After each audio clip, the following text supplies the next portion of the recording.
Hello and welcome to episode 5 of Horror Obscura. The movies for this episode are the 2006 film Bloody Mary and the 2010 film Carnival of Fear, closed for the season. Both of these are first-time watches for me. The first film is Bloody Mary from 2006. IMDb has it tagged as horror and thriller. There are many films that deal with the legend of Bloody Mary, and this is one of them. It was written and directed by the same person, Richard Valentine. While he's been involved in the film industry for around 25 years, he has a comparatively small number of credits, mainly writing and directing. None of the cast look familiar, and only a couple have had more than marginal success, most notably Matt Borlenghi, who has worked on numerous films and television, including stints on 3 different soap operas. Like I said, this film is about the Bloody Mary legend, where repeating her name in a mirror will bring her out into the real world. This particular film changes it up just a little, where there are a group of women led by Jenna, played by Danni Ravden, who work at a mental hospital and are all under the spell of Mary, who resides on the property. Mary is working through the women to accomplish a goal, but unless I missed it, I'm not really sure what that goal is. Maybe to come back to life completely? I didn't quite catch what it was. She also has the ability to control others as well. When one of the group disappears, her older sister Natalie, played by Kim Tyler, shows up, using her experience as a crime reporter to try and find her younger sister. Bloody Mary is pretty typical of the direct-to-video horror films from the mid to late 2000s. I did like how they didn't just make another generic version of the film using the base legend. Instead, they put a little bit different twist on it, still keeping the basic spirit of the legend intact. The acting was decent for the most part, though the inexperience of some of the leads did show itself. Aside from a few scenes, almost the entire story took place on or near the mental hospital.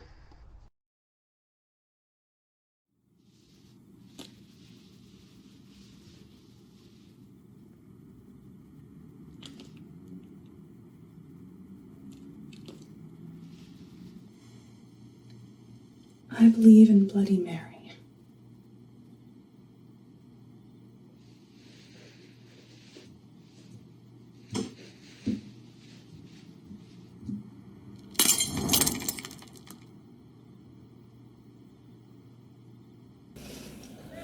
I'll let you have this if I can take a quick look at what you have. I'll give it right back, I promise.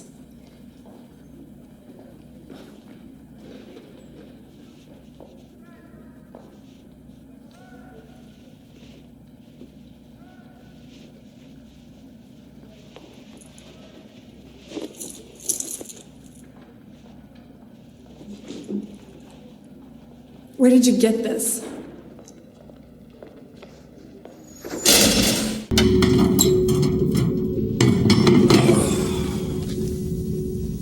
I hate this godforsaken job. So, Dr. D, before I forget, what exactly are we looking for down here? I'm not quite sure.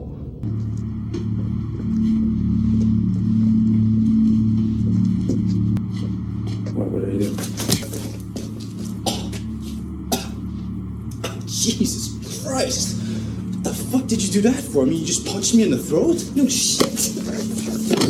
I'm gonna punch you in the nuts next. Why didn't you go with them, you idiots? Somebody's been down here. Directions. Well, they run the entire length of the property. They go on for acres. Now, those marks were put by people who were trying to find their way back out again. Kind of like that old Minotaur in the ancient Greek legend. Well, this one's pointing away from the ladder. What's it pointing to? What's wrong? Okay. Let's get going.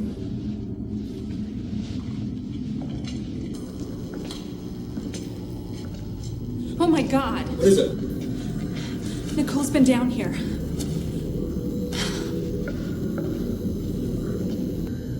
Her boyfriend talked about a mirror game and Hillary's fear of mirrors. What's this all about? I believe in Bloody Mary.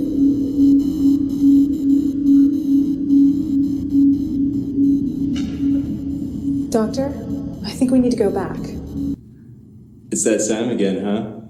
That time again. No complaints here, sweetheart. Just starting to worry that you're losing interest in the freak. Okay, come on, get in here. We only got about 20 minutes before the shift change. You waiting for dinner and a movie? Let's go, we don't have long. No, you don't have long. Open his cell. Okay, if you don't open your mouth, I don't open his cell. It's that simple. Oh, I plan on opening my mouth. When I tell McCarty about your little indiscretion, I'm going to tell him what you've been making me do. Me? As my supervisor, how can I say no to you and still protect my job? Okay, just hold on, just back up a second here. You're the one that came to Then, me. You thought the whole... I'm going to repeat everything to the police. I'll have to open my mouth to do that, too. She is very pleased with you, Jenna. She talks about me. Constantly. We talk for hours sometimes. Just me and Mary. There's someone who's causing problems. The sister. She was down below today. I could hear her. She found the mirror.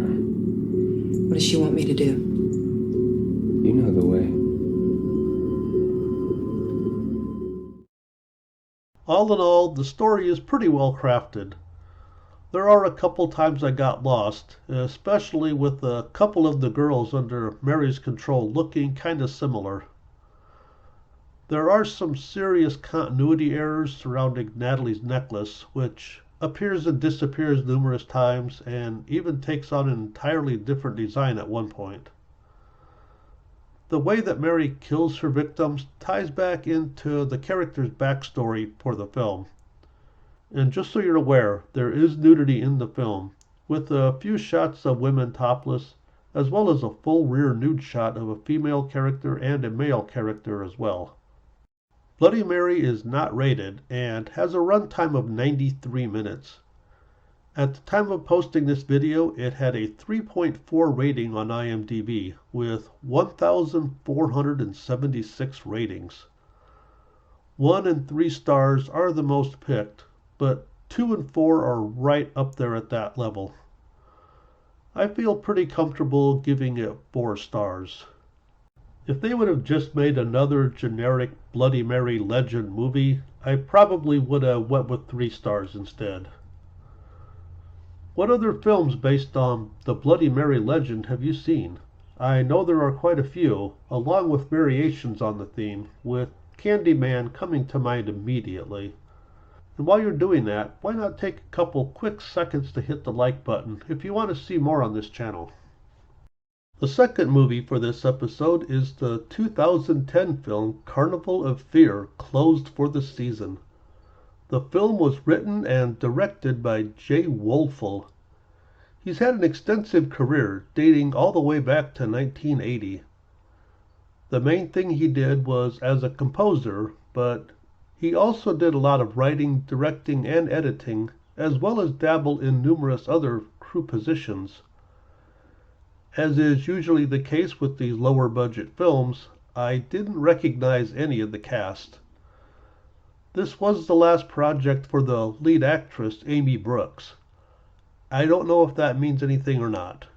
The movie was shot mostly at an actual abandoned amusement park, Chippewa Lake in Ohio. The plot was kind of confusing to start with, as random things happened to a girl named Kristy, played by Aimee Brooks. She returned at some point to retrieve a lost teddy bear, and ends up trapped inside the park by a malevolent spirit. She finds a house on the property occupied by a young man named James, played by Damian Maffei, whose parents have been the caretakers for a number of years. As the pair make their way through the park searching for an exit, they are either pursued, helped, or hounded by a Carny, played by Unger. This was a very long film, clocking in at just under 2 hours, and I felt almost every one of those minutes. There really wasn't much of a story. The basic plot is that Kristy and James wander around the dilapidated amusement park for almost 2 hours. I do have to give props for the location shoot. I love old and forgotten tourist attractions. The park, it turns out, was open for exactly 100 years, opening in 1878 and closing in 1978, though an attempt was made in the mid-90s to open it back up, which ultimately didn't come to fruition.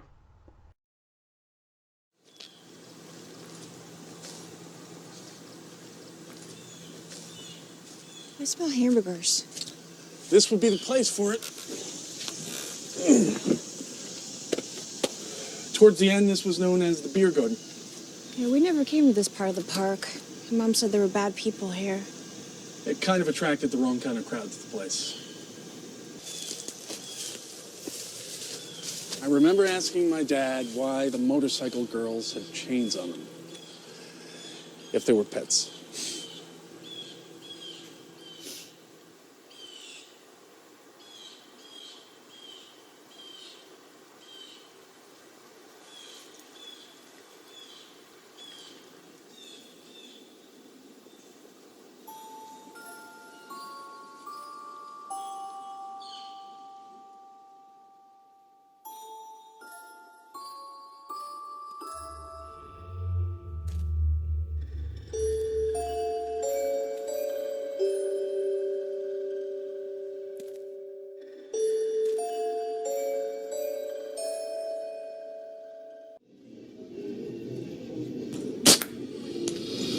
Close one eye to aim, Kristy. Don't make her do it if she doesn't want to. She wants to.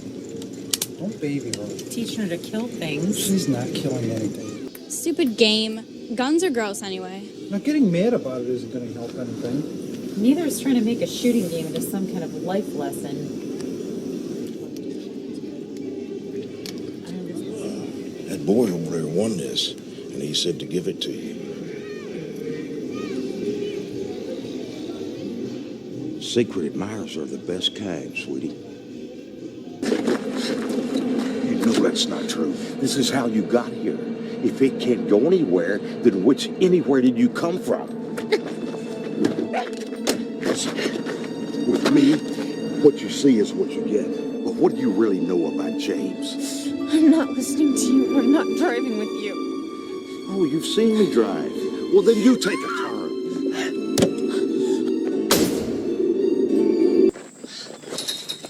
I tried to hop the fence. That's when things got crazy. Well, that's better than trying to go through the fence and getting eaten by an alligator. See, now the reason this looks like an easy escape is because it's a complicated trap. How's that different from being in here? I'm supposed to be your spirited ringleader. Where was it? You said this is a picture game, so what do I get? 3 balls? So you played this before. You wouldn't be trying to hustle me, would you? Oh, never. I'm sure you're far too clever for me to do that. I know you don't believe that. But you're about to find out.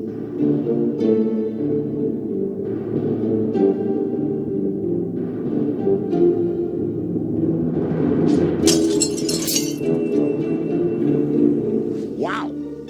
You threw that like you meant it. Maybe even overachieved. I'm sorry, I didn't know there was any danger of getting hit by things that weren't there.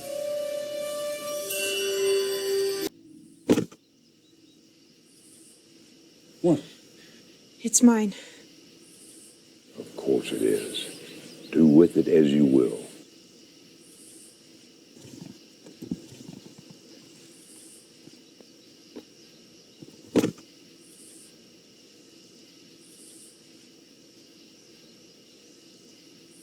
What's the matter? Did you lose your little white bear?